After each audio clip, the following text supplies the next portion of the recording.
Welcome, Paul from Gods of Centaurus, to the Surge of Power show. How are you doing today? I'm doing pretty good. A little tired, but I'm doing excellent. Tired is my last name, basically, man. I have a lot of sleep issues, so I'm always tired myself. You're the 6 hour sleeper is what we call them. I'm the same way. I get about 6 hours sleep max. Then I'm up. Man, I can't. Once I'm up, I'm up. 6 hours of sleep is a luxury for me, man. Yeah, so it's bad then. You got it bad. Yeah, I'm on like medications for insomnia and stuff, man. There's some days where I'll just go days without sleep, and that's always the best part, man. That'll run you ragged. I know that for a fact. I've been through stints of that in my life, and it'll make you see things. Yeah, dude. Delusional. You get a little delusional, a little loopy.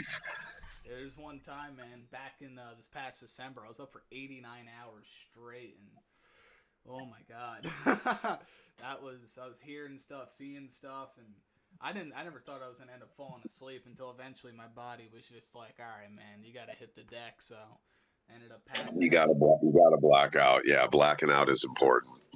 It just Blacking. don't you don't push yourself to where you have to black out. That's the issue. So I get where you're coming from. That's rough. Yeah, Sleep is important. absolutely, bro. Absolutely. That's definitely been one of the bigger things I've been working on. I have a anxiety problem that's actually related to the sleep. So when that happens and those two intertwine, oof, it's a rough day, man. It's all yeah, yeah. Yeah. It's those things to deal with are definitely a brain teaser, I guess, something to make you just kind of ponder all the time while you're in hell at the same time. Trying to live and being in hell at the same time, emotionally, physically, and mentally, is just a stress. And it seems to be rampant nowadays. Yeah, Everybody I talk to has conditions or an anxiety issue or some type of emotional conflict, and it's really unnerving. It's like I wish there was some type of remedy. yeah, absolutely. I see it very common in my age group. I'm actually 21. I'm one of the younger cats in the radio world. But I see it very common in my age group, man. Everybody I turn to has anxiety or some sort of a mental illness, and it sucks, man. I don't know exactly what the cause of it is. I think it's just an abundance of a bunch of things going on around the world and with people in their lives and stuff. But yeah, it's definitely Well, when you're raised in a multitude of stresses right now. I mean, yeah, when I was 21, I brought my stresses on myself. yeah, Nowadays, the 21, 25-year olds in that area, well, I could say 15 to 25-year olds, that age group of male and female, they're they're obliterated with stresses and aggravations and inconceivable things that are like, why is this such a pain? And I could see it because there was a time where there was no instructions yeah, for people. So you get to a point where you go a generation without any instructions of any kind, and there's real no defense given to your age group. There's no defense mechanisms. There's no coping mechanisms. It's just straight on fear and aggravation. And I totally see it. But like I said, there's no cure. yeah, It's like there has to be some type of, I don't know. It's just, and I don't want anybody to go the medicated way the absolutely. rest of their life. I mean, that's the rest of your life. You're only given 100 years, so we have to. There just has to come a time where, well, at my age group, we were thrown in the pool. There was no kindness or tenderheartedness like today. Yeah, There's some understanding and some type of work with people, but with us, it was just like get in the pool. Life sucks. Deal with it. And it's kind of an unfairity for the switch. It's a drastic switch. It's a 360. It's not even a 180. It's a complete turnaround to confusion for us because now I can relate. yeah, You know, I never had that issue before, but I can see I've been more full of anxiety and anxious, and I don't. I'm not digging it either. So I don't think it's all y'all's fault. Hmm. I think it's all life's in general right now is a bend over the couch for everyone. It doesn't matter what race or creed or whatever you are. You're gonna deal with more bullshit than normal. Absolutely. Yeah, and I think you mentioned like medications, man. I'm not. Now, this is just me personally. I'm not a fan of psych medications. I was on one for like 2 days, and it did the complete opposite of helping. So I was like, yeah, I'm all right off of that. So I just started dealing with my problems more naturally. I'm actually seeing a psychologist, which is the one who doesn't prescribe meds. So I'm trying to go the all natural route with, helping myself, get myself on my feet, and that's the big thing. I think a lot of the times, and especially I think it ties into music too, right? You hear it a lot more, I think, nowadays with like music and mental health and things like that. But as you mentioned, there's more awareness for this type of stuff now, and I'm very glad about that. But like you said too, we need some sort of like a cure or something to really get this problem all fixed up, because it can get worse as generations go on, honestly. Yeah, yeah, exactly. And that's exactly why I do music. For one, is when I was a kid, my childhood was extremely rough. I had a very abusive mom, broke my ribs, broke my jaw, very abusive mom. Mm-hmm. But music brought me into a dealt with situation, which means I could have fought and been a real jerk all the time, but I chose music because the outlet was more satisfying and fulfilling and healing than other treatments. So I see why music is so important. It has nothing to do with the style or the genre because everybody's different. Everybody's musical taste is like their fingerprints. So you cannot judge a book by its cover because I've met girls that look like they would listen to metal and they're total metalheads. Yeah. And then I meet people that are very angry and blah, blah, blah, but they listen to music that's like bizarre and emotionally charged. And it's like you sometimes the people musically feed off of their own personal anxieties and issues and problems with the music that kind of either enhances it or stimulates it or doesn't end it. So I can see why there's that need for people to have music involved in their life because, misery loves company because people like to go someplace where they can feel the same like others. Mm-hmm. And if people listen to music that just gives off that kind of vibe, of course, they're going to be fans of that style of music. Now, me personally, I don't listen to a lot of metal. I do love heavy metal. I love heavy stuff. And I have my bands I choose, but I usually listen to music that's more peace giving, more relaxing, and stressless. Yeah. I'm a. So, Sorry.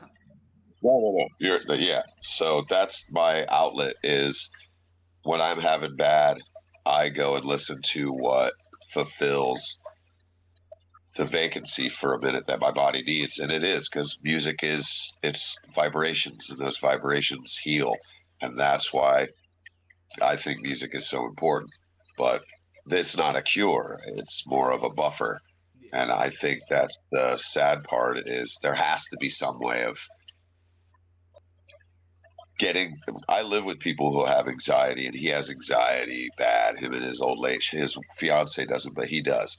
And knowing him for so long, and he was my tech on the road, and he's one of those people, just a diehard fan. They're good people. The family's really cool, but every family's been so dysfunctional. You never know what card you're going to get dealt. Yeah. And he's got anxiety and some really bad situations he's gone through, and I can't relate to that extreme anxiety reaction. I can't because I'm not. I'm just too mellow. I don't have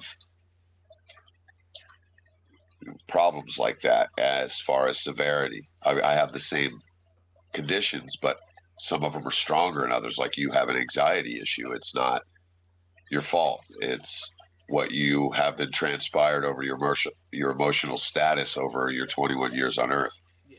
that's that's a difficult situation. He went the med way, so he takes Xanax or whatnot, but it's not like an addiction or a need or blah. It's for when he has those issues where he's completely lost, and I I feel for that. I'm like, I wish I could. I don't want to feel it permanently, but I want to know what you feel when you really have an attack Yeah. like that. So I could sympathize or empathize, and or at least have maybe I could, you know, it, it does. You probably think all the time, what do I have to do to get out of this funk?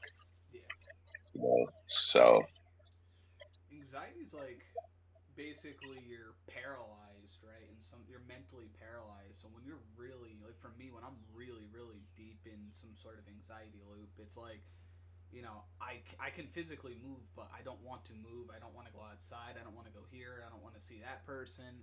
And it's just like a long extended time of me just trying to problem solve what my problem is. And a lot of the times when you sit there, the more you think about it, right, you're fueling the fire, so you're just making the whole situation worse. um, yeah, for me, I think the biggest thing that's helped me here and then for sure is doing what I'm doing now, which is just radio work. Vibe Tunes Radio is actually my station. I picked it up. I started it last year in March actually, and I've been running with that since then. And having these opportunities to talk to bands, to do these shows, and to positively affect people, that always makes me feel a lot better about myself as well. Um, yeah. like And especially even through your adversity, you tried to search out uh, some type of remedy or some type of way of dealing with it and coping. yeah, Our conversation will make other people realize that it's not like a fault. It's more of a, we know there's an issue. We need to find some type of outlet for these people who really need to get out of that funk. It's just a horrible place to be. And when I watch my friends have it, I see why we live in a society right now that's engulfed with it. And who's there to hold these people's hands in a mature way and say, this is the right direction? And there's not enough of those people out there. Most people are uncaring. They could care less about your dysfunction. They could care less about your anxiety. They could care less about what you need. And but those people who are sitting in the dark wanting to hear somebody with some type of caring, hmm that alone right there gives them a little bit of peace inside because they're like, good, I don't feel like I'm isolated or ostracized from society because you get up and you fight your own mind all day. yeah, And that's just unfair to anybody. I would never wish that on anybody. And it's something that's a huge, I hear about it all the time. Anxiety issues, depression issues, uh, personality issues, anger issues right now. Everybody's pissed off. Everybody's tense. The last few years have done nothing but bent society over the couch. So, I mean, financially, I mean, you name any kind of topic of today, and it's got everyone's anxiety through the frickin' roof. You can't, you can't do that. You can't put a society in this bend over. You can't because we're, like you said, it's either going to come to some type of conclusion that's good, or it's going to come, or it's never going to end and get worse. yeah, absolutely. I mean, I'd even start the questions, but I thought this was actually a great way to start an interview because anybody who hears this, maybe they can benefit from hearing all of the stuff that you're saying and anything that I'm saying as well. Like that's one of the biggest things I like to advocate for the need of mental health for people because I mean at the end of the day, man, if anybody there's somebody out there that needs to hear all of this, and if it can positively affect them, then awesome, man. I think I'm doing a good job at doing that because that's my biggest goal with everything in life. Like I want to positively affect people around me or near me or anything like that. Radio, like I said, is just the biggest place for me to do that. Especially with the bands that they're posting, like, dude, go check this guy out. He's playing our stuff nonstop, man. He's blah blah blah. And you know, it's good for me because of course there's the growth aspect, but it's even better for the band because they're, you know, some bands are just not used to being spun on radio, and when I No. give them that opportunity, man, they love it. And Well, when I told the band I was going to get an interview with you, they were just, I got like four loves. So it was like, I mean, Gods and Centaurus is a band full of brothers that have been together. Literally, my little brother's in it. So it's like you got guys that have known each other for years and admired each other's talents for years. Like they're all skilled musicians to where you're like, man, you're the best around, or you're one of the best around, or I've never heard anybody play like that, or blah, blah, blah.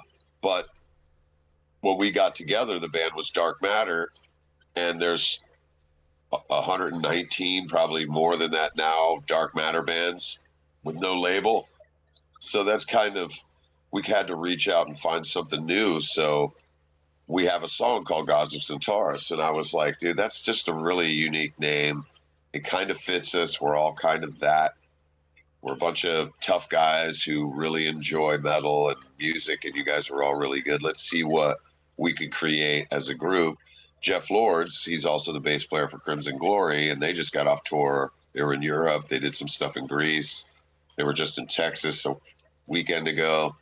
So, and everyone in the band's been in a bigger band at one time. So when I talked to like Kelly Schaefer from Atheist, he says, how'd you manage to get the five of you guys together? And when he said that, that was prior to us renaming the band Gods of Centaurus. And that was kind of the pushover for me was, if he said that, you know, how'd you get that? And it's, you know, to me, that's really remarkable. So I was like, dude, this is a really fitting name. So Jeff and I ran it by the rest of the band because we kind of were in agreement, and it took like 30 seconds. I was like, yeah, we dig it. Yeah. And the image we try to give off is intelligence through lyrics, musically. We try to show our influences through it. Each individual person tries to shine what they love musically through these songs. So none of us are going around saying we're this super group like we've had in some people's opinions on their what they've posted or whatever. And it's like, we're not proclaiming to be a super group. We're proclaiming to be five badasses in one group that is fortunate to have as one unit. And that's what's rare, is because a lot of bands today are in 19 bands. They're trying to do this, they're trying to do this.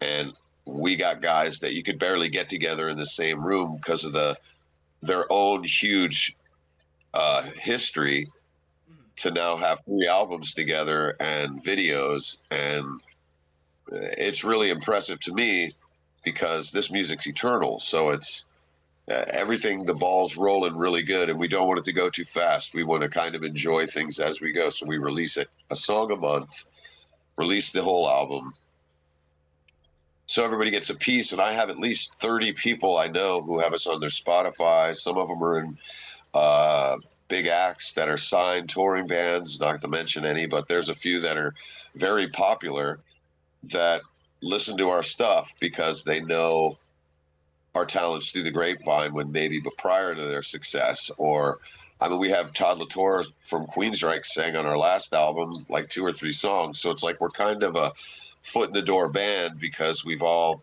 opened up for major acts, from Taproot to Seven Dust to Drowning Pool to Soil, you name it. We've opened up with a lot of big acts. Yeah.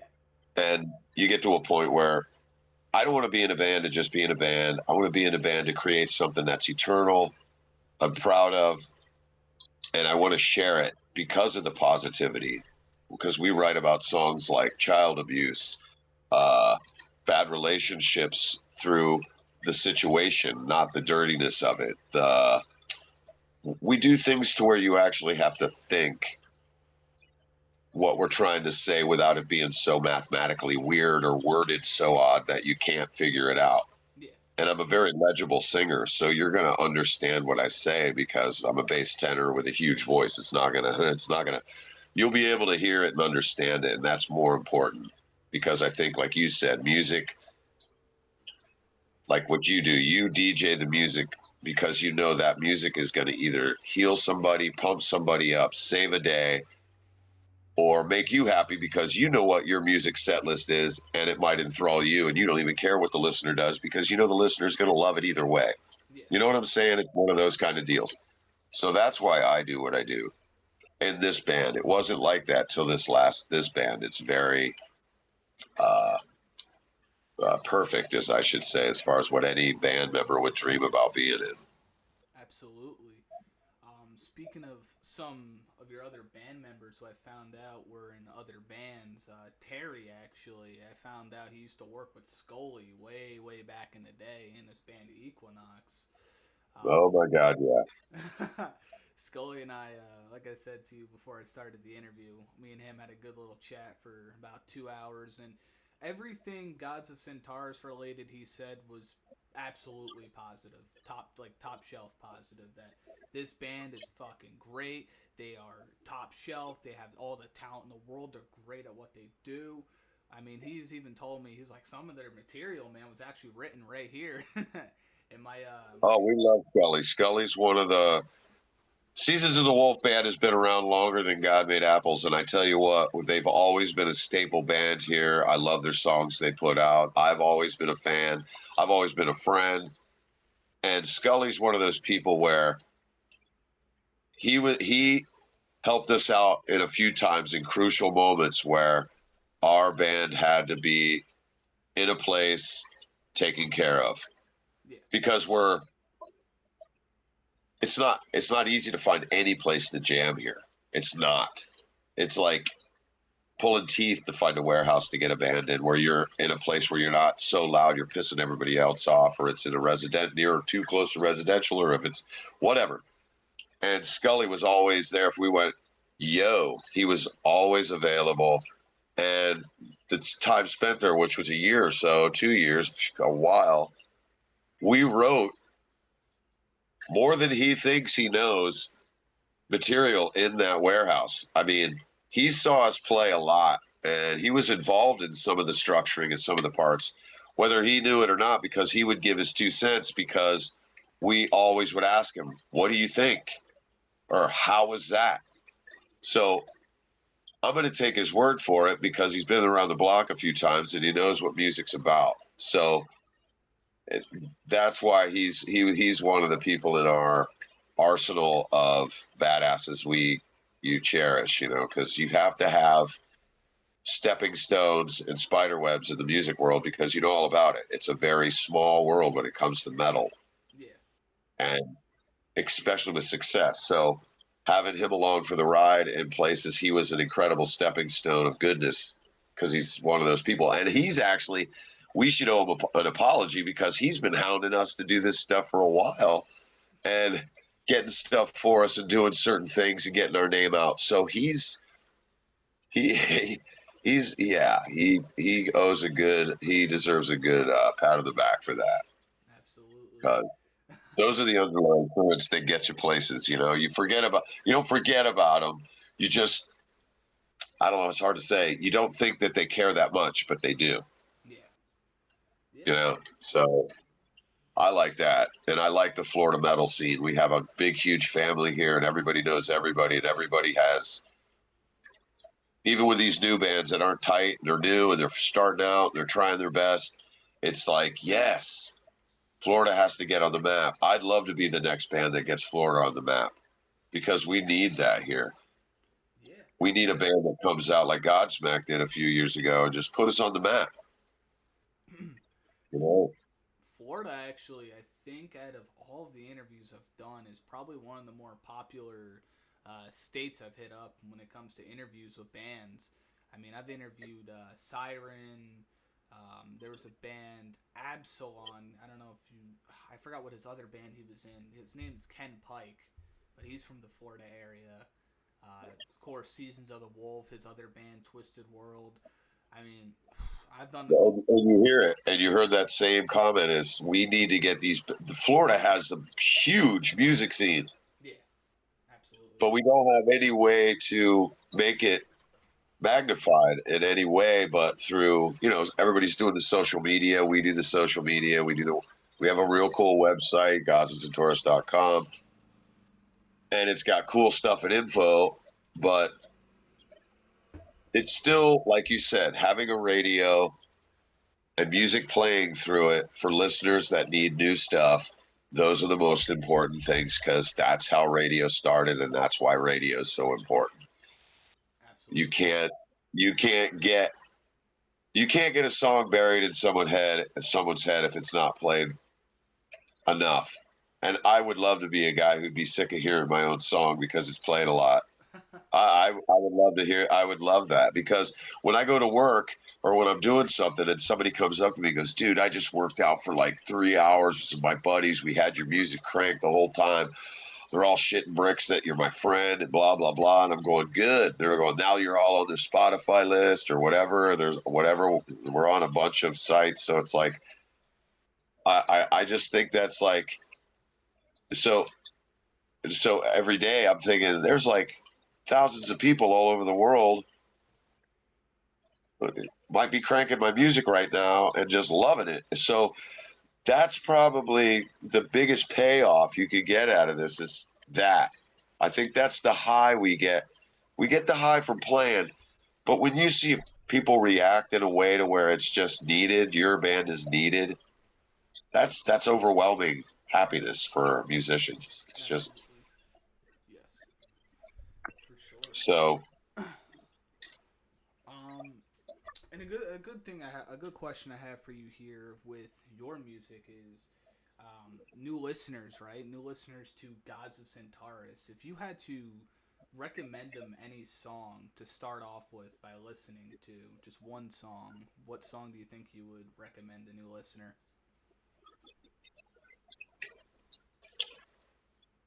uh that's a tough question. But let me think. Let me think. Now, see, for me personally, I like Rogue Star off the new album because it's just a punch you in the face song. Mm. But I like, uh, what would be a really good song that would be, wow, that's a good one. Uh,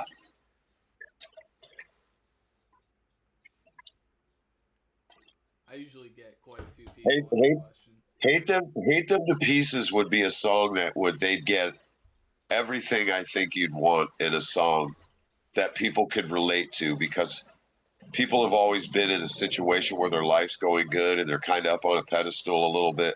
And there's always that prick to knock them down. Mm. And the only way to get through it is to really hate what they stand for. Yeah, And that song's called Hate Them to Pieces. And to me, that song is like I don't know, it's just one of those songs I think all five of us understand. It hits home with all of us because that's one of the most hurtful things in life is when you're doing well and someone takes the wind out of your sails. And everybody gets that on a daily basis, but sometimes people get it really bad, like a death in the family or a blah, blah, blah, bad. And nobody needs that kind of dead water feeling. It's some of the worst. It's some of the most fear. I have a friend who's going through a divorce and she's scared because she's only known marriage, yeah, so she's dead. She's dead in the water. And I told her sometimes fear is the strongest thing you can act upon, because if you stand in the fire, you get burned. But if you walk through the fire, you get through it. And she's just listening to me going, "Where are you getting all this wisdom?" And I'm like, "Oh, because I have tons of friends who are going through hellish divorces, and you're both people are losing their wind in their sails." So "Hate Them to Pieces" is kind of one of those songs where I think people can relate. absolutely. But Rogue Star has this bitch and scream in the beginning, and I just love it. For me personally, when it comes to doing well and then people, I've had it a lot. I think with radio, I think that's where I'd like to relate to a little bit.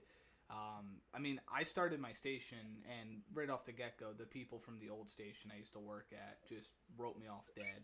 You know, they were threatening me with all sorts of shit. They were telling me that I was just going to fail. This project was going to be just a waste of my time, all this stuff. And It wasn't. Eventually, not even eventually, pretty quickly actually, we found a lot of traction with Vibe Tunes Radio.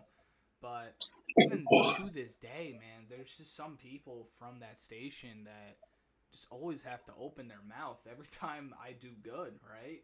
And Good. yeah, You need that. You need it. You want to know why you need that? Is because every time someone bitches at me and I know I'm in the right, I just push harder. And that's what you're doing.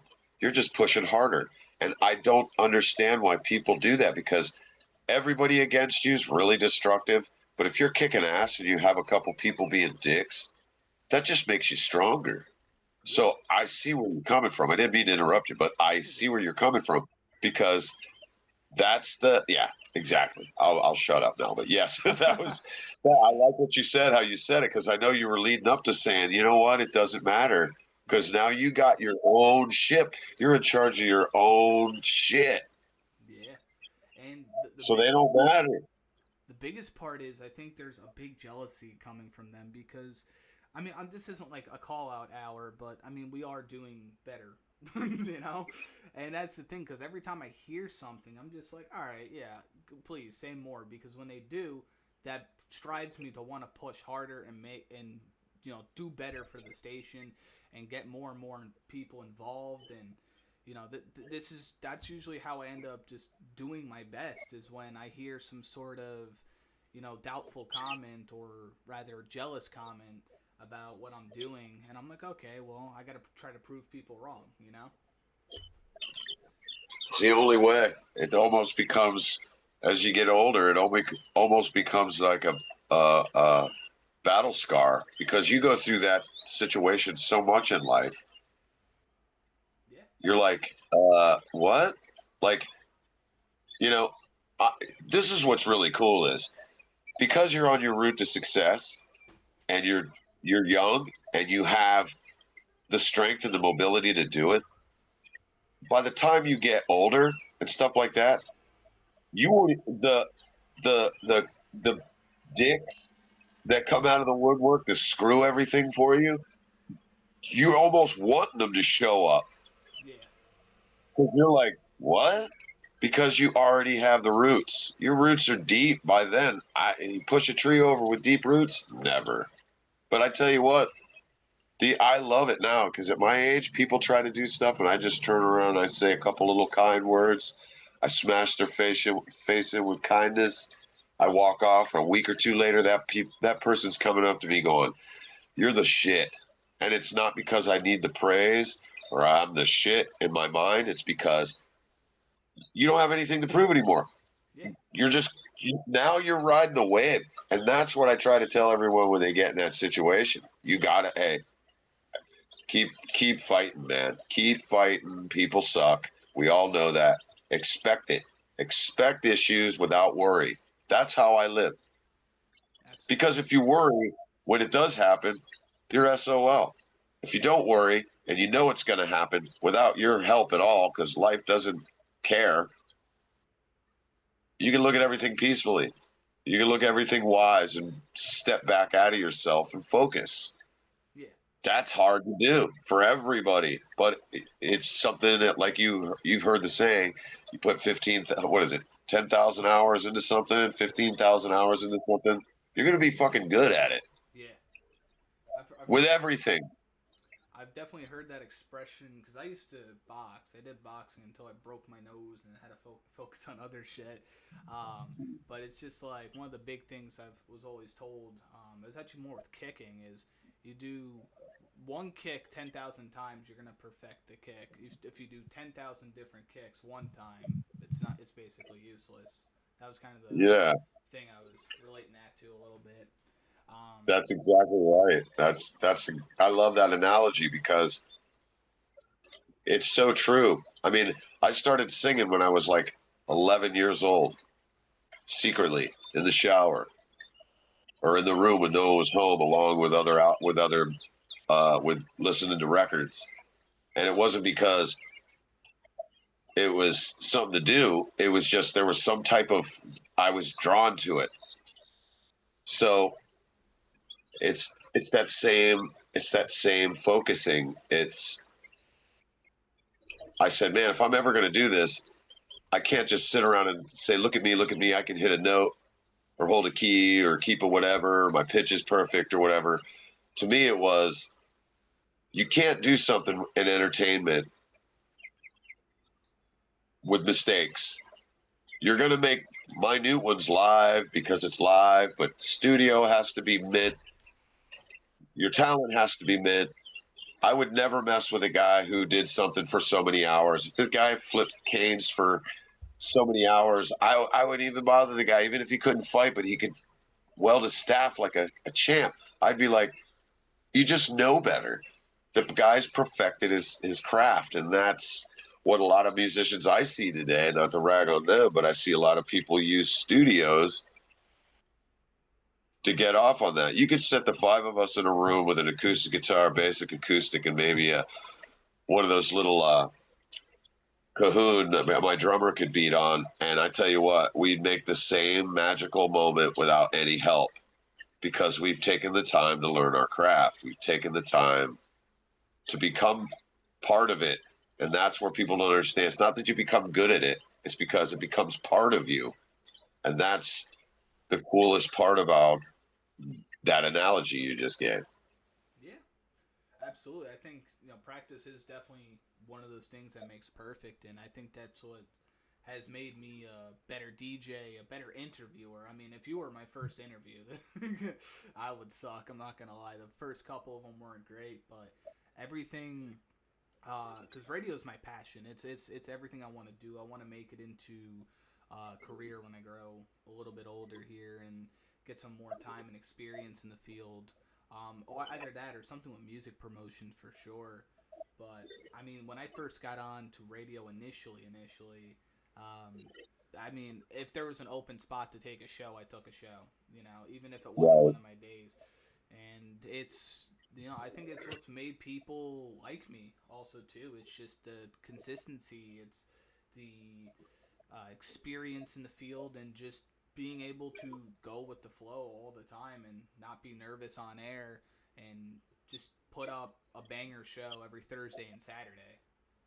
Well, you're an identity now. You have to be an identity, which means you have to be somebody who is available because then there's an interest Yeah.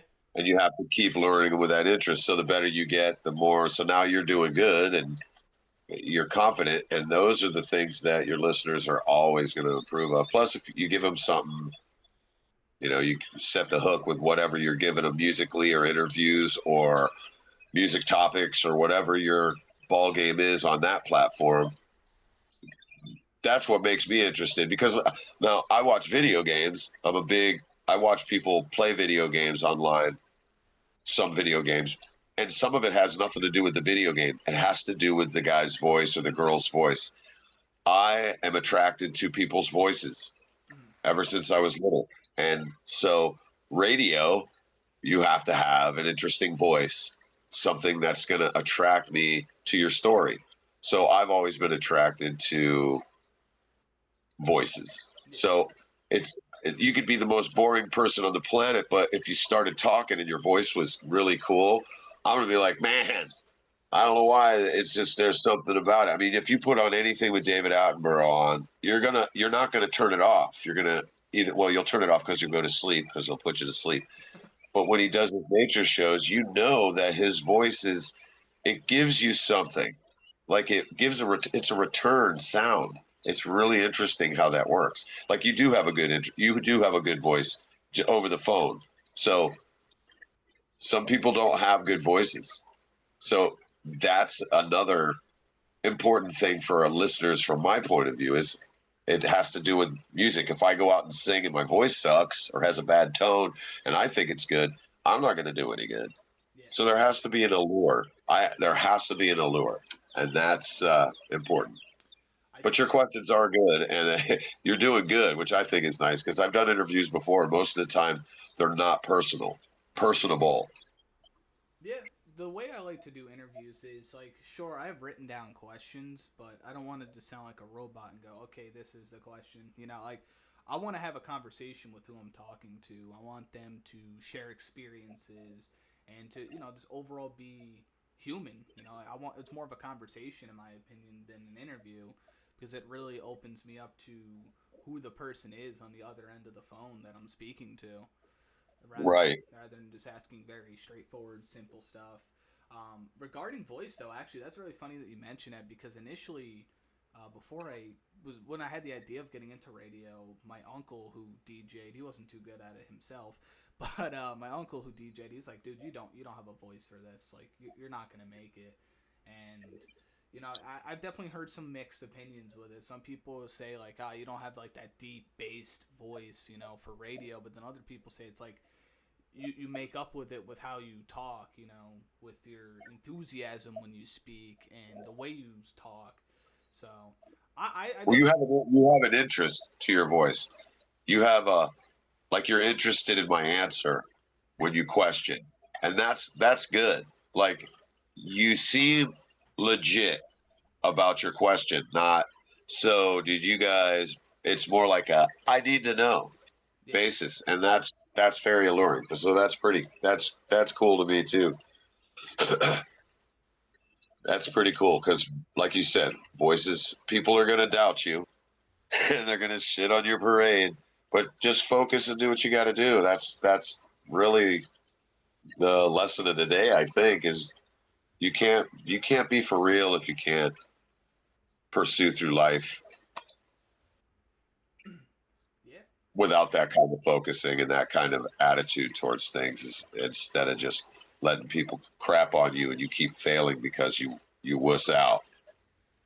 I think definitely with the voice thing with me in radio, I just said, well, I'm interested in doing this, and if I don't have a particular voice, I don't have the voice. I'll find some sort of way to supplement this problem, and I did entertainment for a while with Twitch streaming, and I'm very very familiar with online content creation and how to talk to audiences and things like that, and all the promotion stuff as well. But that's a little bit of a different topic.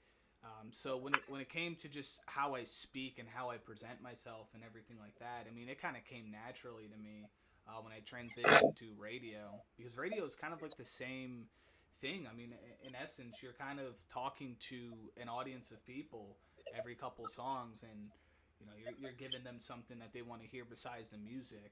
So like one like You I you like got to be the front man. You got to be the front man in between songs, more or less. I mean, it's the same concept. In between songs, I have to keep the crowd interested. I can't just go, "Hey, everybody, I'm glad you're here." You're not going to do that. You're going to be more, "I'm excited." You're going to give them something to where then when you bring up the next song, where are they going to go? They're waiting for the intermission from the front man. That's where your job and my job are pretty similar as far as leadership because you can't just be boring in between songs. yeah, I absolutely. mean, years ago, I was signed to Atlantic Records, and our manager was Anthony Lau, the drummer for Lionel Richie's group of whatever. And he instructed me on stuff, and he said that's one of the main things is that issue. So I'm like, so it makes sense. I mean, it makes sense. If I don't talk between songs, I look like an idiot. Yeah, yeah, There's no, they get bored. You get bored. So I see what you're saying. So that's rough too. I don't think I could do radio either. I'd get tired of hearing myself for one, and the other is you really have. You're actually on more of a command situation than I am because you're talking to way more people at once than I am. mm-hmm. I might get. I mean, until I'm doing like big, huge shows, there's 100,000 people and blah blah blah blah. But if I'm only doing shows for 4 or 5 thousand people, which I've done a few times or more, it's only for an hour. Yeah, You know what I'm saying? So if you're on the radio a while, you're leading thousands of people for hours. That's too much work for me. I wish we That would be cool. I wish we had thousands of people listen. We do have a good listener base, though, right? You know, that's my biggest goal right now is to bring online radio into the biggest mainstream for sure. Online radio kind of took a bit of a fall downwards, I think, post pandemic, and it's just a lot of people I hear from other owners. I'm friends with other stations. Uh, they're talking, man, I got nobody in here. And fortunately, I have a great handful of people who are always coming in and out of the shows, listening, talking to me in the chat room, and everything like that. But I know that's definitely the big thing I want to do is I want to make online radio, the big spectacle of what it should be. And also too, it's like the actual corporate radio stations you hear, the ones with the FMs and all the fun stuff at the end of the names, dude, they're playing the same stuff over and over and over and over and over, Like I want to get all of these people that deserve platforms out there, like Gods of Centaurus, for example, Seasons of the Wolf, Exactly. and That's see, that could you could the way technology, the way things are today. This is the time to do that venture because when I talk to other bands, we all ask the same questions. Man, we're doing all what we're doing, but it's not getting to the right people. And we're like, I don't know. We need somebody who just plays everybody's shit. yeah, for sure. That'd be a miracle, bro. That'd be so cool because I'd be like, yeah, I talked to him first. I was one of the first he's got on. Then our stuff's out. That's important because there's millions of bands like us out there that really need the support and push because no matter how good you are, you're a diamond in the rough. That's really it. Yeah, And with what your platform is going for is a floodgate for millions of desperate musicians. absolutely. And the thing is too, like with a lot of the music I have, so I'll play the promotional. I call it the promotional stuff, but underground scene, independent scene, whatever people call it nowadays. But when I play it, one of the things I'll do is I go to my DJs. I'm like, here's a couple songs from this band. Get them on the air, man. Get them because the more exposure I have from people on my station, the more the bands grow. Like I mean, I turned like Scully. He's been a consistent person I've played for years. Honestly, for the past 2 years, I've been doing this, and because of that, I've turned a lot of people into fans of Seasons of the Wolf, and he's a loved person in a community and stuff. And the big thing I try to do is I just campaign. Like I'll play somebody's song, and then I'll play it next. I'll play a different song next show, next show, next show, and then eventually, all the regular people who are tuned in, they're hearing the music every single show. They're hearing the same band every single show, so it enables them to check them out, and it always ends up Yes. resulting in fans. Yeah. And it's definitely a you scratch my back, I scratch yours type situation because the more songs you play of ours, the more fans we get, they're going to tune into you.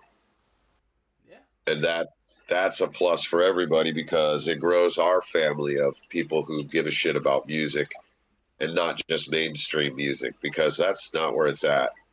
That's just where the money is.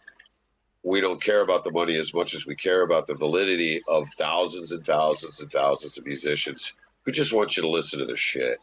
That's you got millions of composers out there with tons of great stuff and no one gets to hear it, and that's not good. And you go online and you can search through so much and so much, but until it's like actually offered to you, people don't want to sit around and search all day. Sometimes it's good to just blast new stuff. They go, whoa.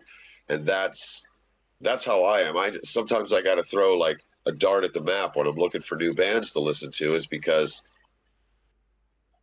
you get no direction. You're checking out thousands of bands, and you're like, I want to hear them, and then you hear a little bit, and then you go to another one, but you're like, some of these bands should be getting blasted all over the place. They're so much better than these huge corporate bands that are out now that just make money, and the music sucks. I mean, I don't want to say everybody sucks, all the bands, but you got to admit, we're just like you said. We listen to the same 30 songs on every station.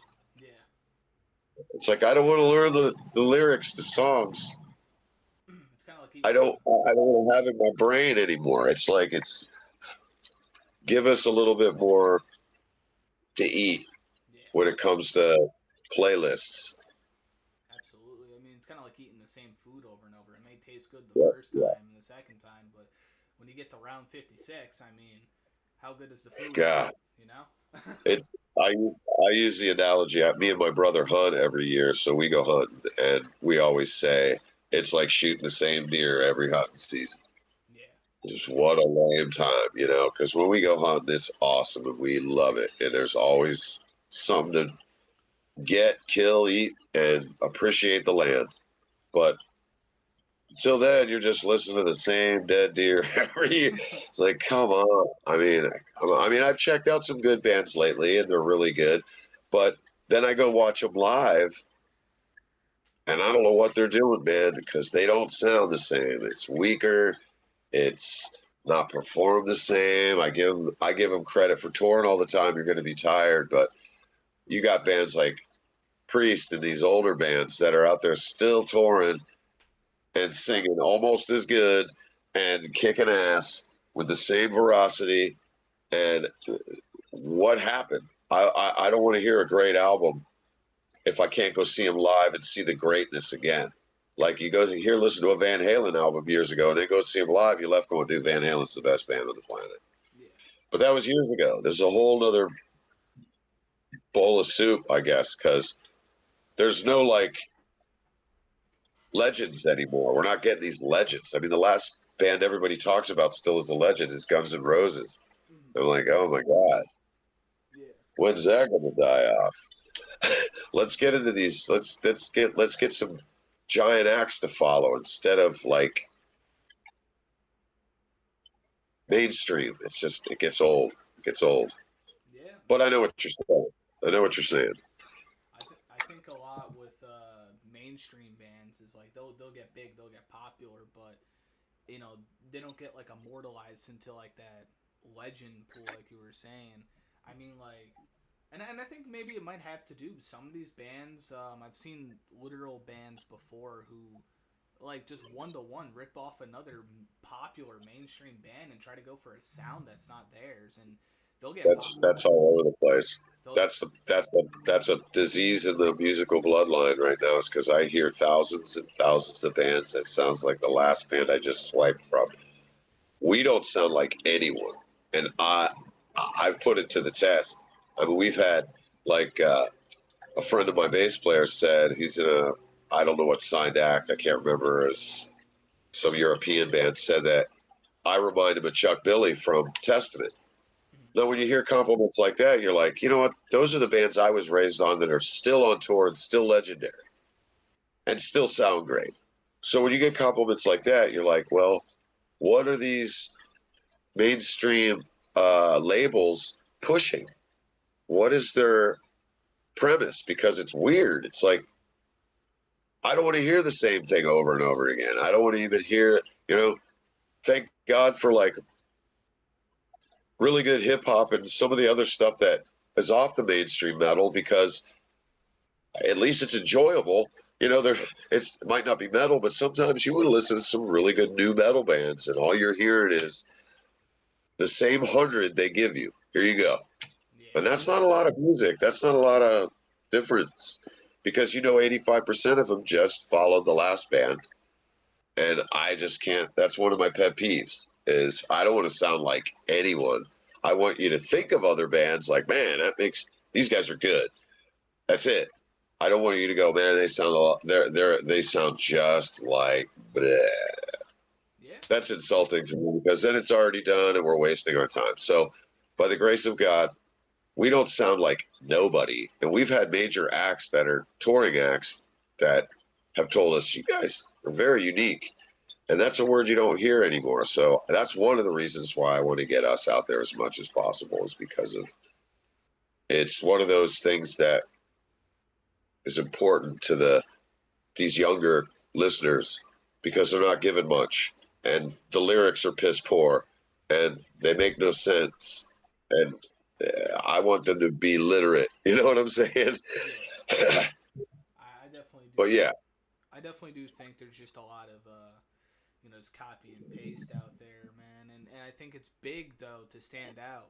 I mean, I do the same thing with radio. I'm basically a walking gimmick. I'm 21 in the radio scene. It's uncommon to hear that yeah, nowadays. And I but mean, that's good. That's how you can relate to us because you're doing it. You're doing something none of us could do, and you're you're doing it at an age where you're at the right age. Because by the time you're or low 30s, you're going to be on top of the world because you started young. You didn't wait till you were 30 like a lot of these people do, and you could hear it. And it's one of those things where you get in it now, get the experience as you fail and succeed at the same time. You see what I'm saying? Because eventually you'll be that guy, and that's the way it should be. Those are the best instructions.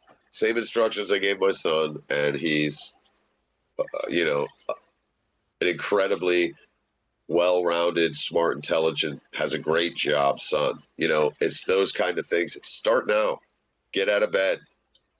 Make it up. I didn't do it.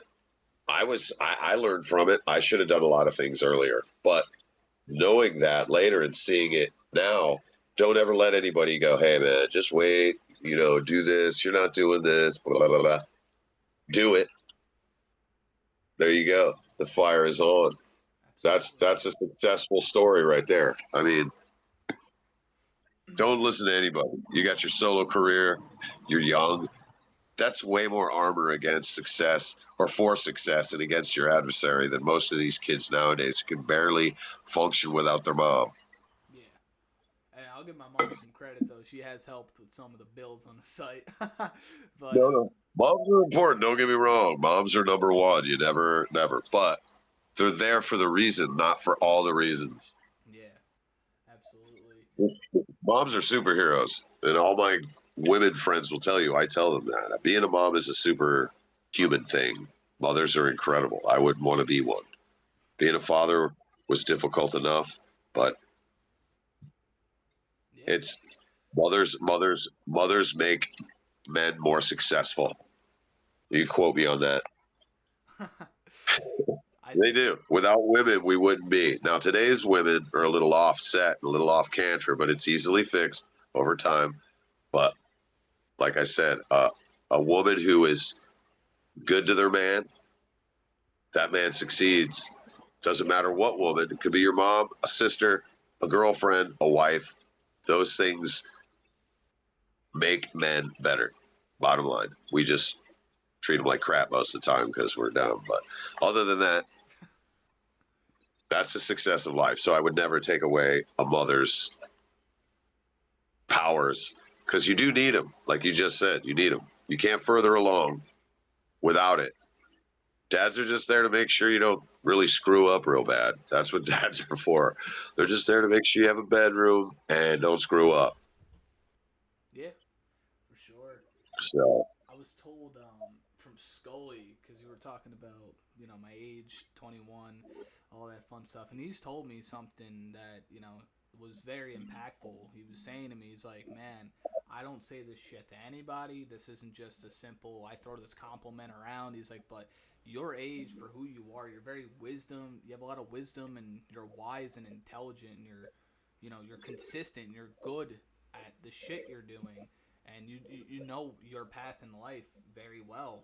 And I had to think about it because like I have friends obviously my own age and some of them are doing great, but then I have other friends who are too busy getting fucking wasted at the bar at 1 a.m. on a Tuesday, So exactly. Well, that's what he was trying to say. What I just said. There's some kids pick to wait and enjoy that youth when you're really supposed to enjoy your youth by getting your future set now. yeah, That's a step that a lot of us weren't given in the life's handbook. Is that's very important to go from I don't know what the hell I'm doing. I'm going to go party and get laid, which is great. But now that I'm older, I was like, man, I wish I would have went. I kept going in a certain direction in my life because this would have been more successful of some of my other passions or whatever I should have focused on then. yeah, I'm not neglecting or regretting the fact that I chose music at all, but when you have a passion and you're going after it at an early age, that's awesome. That's like a rarity. That's you don't see that. yeah. You just sleep. I gotta go, like you said. It's Tuesday. What are you doing? I'm gonna go drinking. That's a shitty mindset. So you can pat your mom on the back, your parents on the back for that yourself, because most kids have none of that. The kids I work with have none of that. They just show up and it's like they're all NPCs. I'm like, what are you doing? What do you have? Well, I don't know. It's like, oh my God. Yeah. Same age group, lost. You can't do it. You only give it 100 years. You can't put your thumbs in your ass and hope something good comes along. Yeah, and that's just a principle with me with everything I do. I mean, if I'm going to work out, I'm going to work at, I can work at a McDonald's for all I care. It doesn't really matter. Anywhere I'm working, that comes first. And I'm there to divide my attention and my efforts to being the best at what I could possibly do. I used to work at a Taco Bell, and that's nowhere fancy. It's nothing great paying. But, when I showed up to work, I made sure that these tacos were going out the window in a minute or less while everybody sat there, twiddling their fucking fingers in a corner doing nothing. So, Yeah. And that's degrading because you're like, shouldn't you just haul ass and hustle and get it done? Work ethic, sense of urgency. Somebody's paying for this food. None of those things cross their mind. They're like, am I getting paid? God. So it gets old. yeah.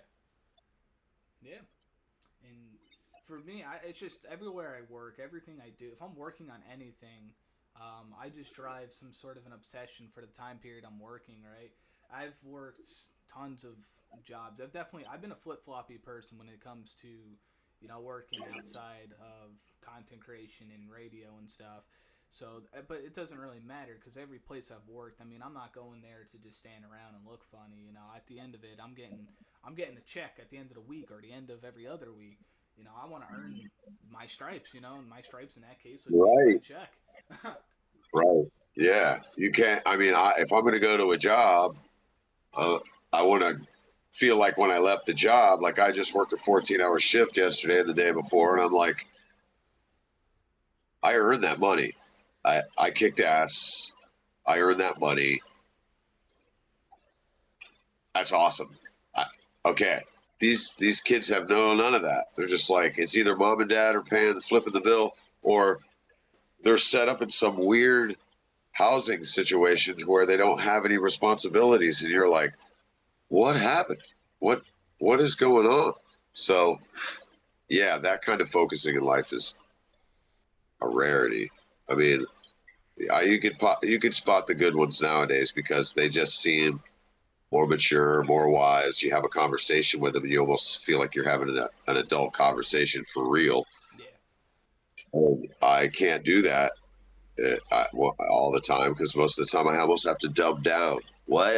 I don't like to do that. Nobody should have to dumb down unless they're like you're talking to a 6-year-old or somebody. You got to be dumbed down. Yeah. And Other than that, no.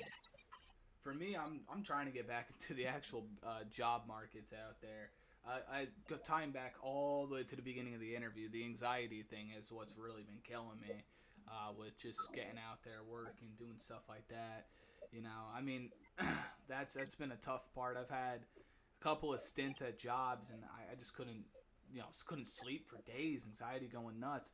So that's like my biggest goal is not even by the end of the year, but preferably before the end of spring is just to be out there, working somewhere, making good money because it's not even the money is definitely a big aspect to it, but I don't like to go to bed on a night, any night, doesn't matter what night it is, saying, oh, I did nothing all day.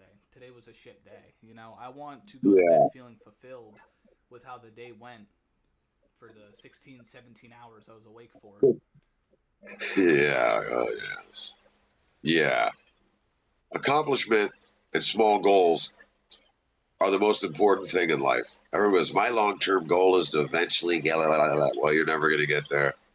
But short-term goals is tomorrow I'm going to get up and I'm going to make sure I get blah blah blah blah done because it has to be done and it'll be out of the way, or something successful or something you need to take care of, or in a couple of weeks you saved enough money to do something as a short-term goal and you're just super stoked.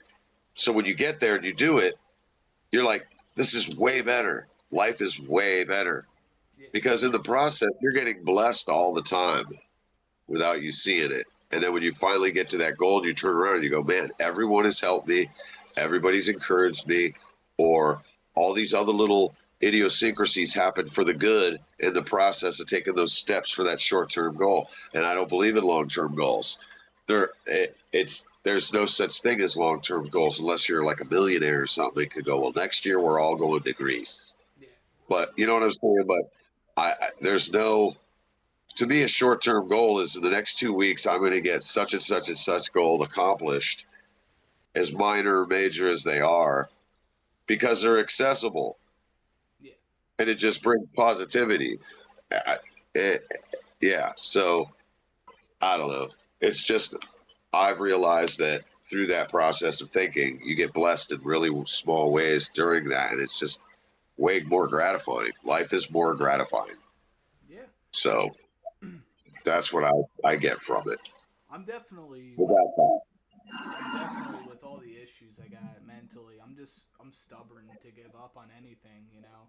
Like if anything pops up where it's like, oh, you got to give up. It's like, no, no, I'm gonna keep going. I'm gonna keep fighting. If I have a bad day, okay, write it down, figure it all out, get this done.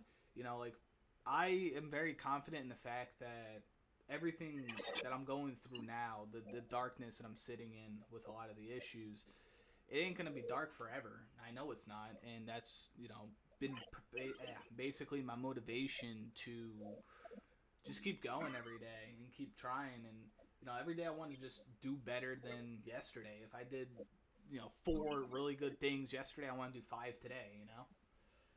Yeah. Yeah. Excelling.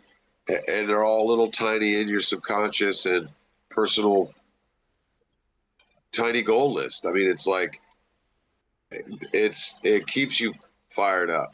I mean, it keeps me going, keeps me strong. You wake up in the morning at any age and you put your 2 feet on the ground, you better be grateful.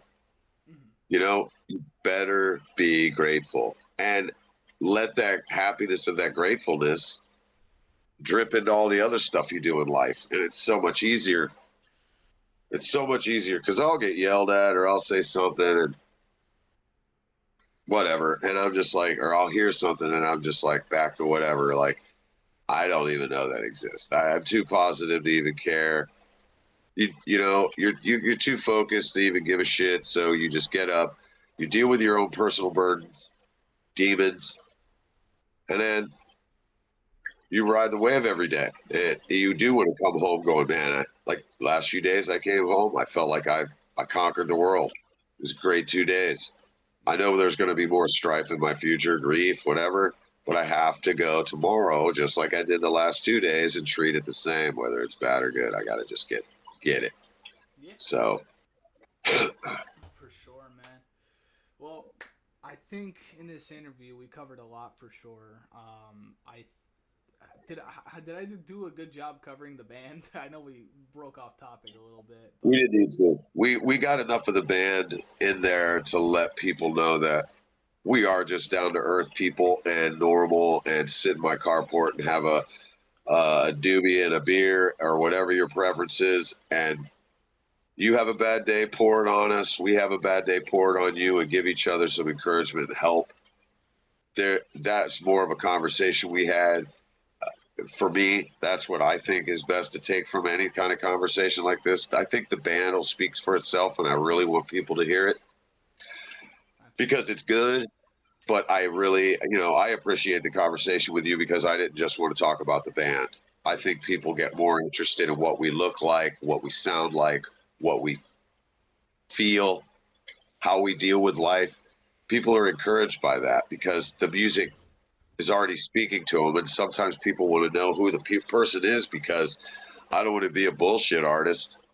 I want you to just enjoy your life no matter what. You Absolutely. have to enjoy it. You only get one. Of course, yeah. So, Oh, and the only thing I got to say now, and this is the question I ask everybody at the end of every interview, very stereotypical question, but anything you got to say about Gods of Centaurus, projects coming up, tours, concerts, anything. the floor is completely yours to advertise and tell everybody what's up. Well, more or less, we do have our website, godsofcentaurus.com, and you can check out all that information, our videos, our songs, all of the 3 songs off the last 3 albums, including some Dark Matter tunes. And we will be planning some summer shows coming up that will be on our webpage. And just go online and check it out. And get on our page and tell us how you feel. That's more or less what they need to know. So sure whatever their opinion is, opinions are important. Yeah, and anybody who's listening to this, whether it's live, and because this will be also archived to YouTube shortly after I do the interview and air it on Thursday. But anybody who's listening to this, man, go follow Gods of Centaurus, stream their music, get their stuff out there. You know, I'll be doing my best to try to get you guys out there, but hopefully I can get other people to also help with the big promo wave. Yeah. But little by little, man, chip at the tree. You got a little by little, and that's perseverance. And I tell you what, you get to 100, it gets to 500, it gets to 1,000, and your name gets out. Our band name gets out. Other bands that you fave get out. That's important. absolutely, man. And thank you, Paul, for not only just joining here, but you gave me an entertaining conversation. So much to where we've been going for a little over an hour. Because usually my interviews are like 30, 45 minutes long, but you know, You're good. I like it. I like the interview. You're good. I mean, if Scully suggested to you and I failed, and you sought us out, I think that's pretty badass. So I thank you for getting a hold of me, so I could get a hold of you. Yeah, I think it went well for sure. Thank you again for joining me today, man. I really do appreciate it. Hell yeah.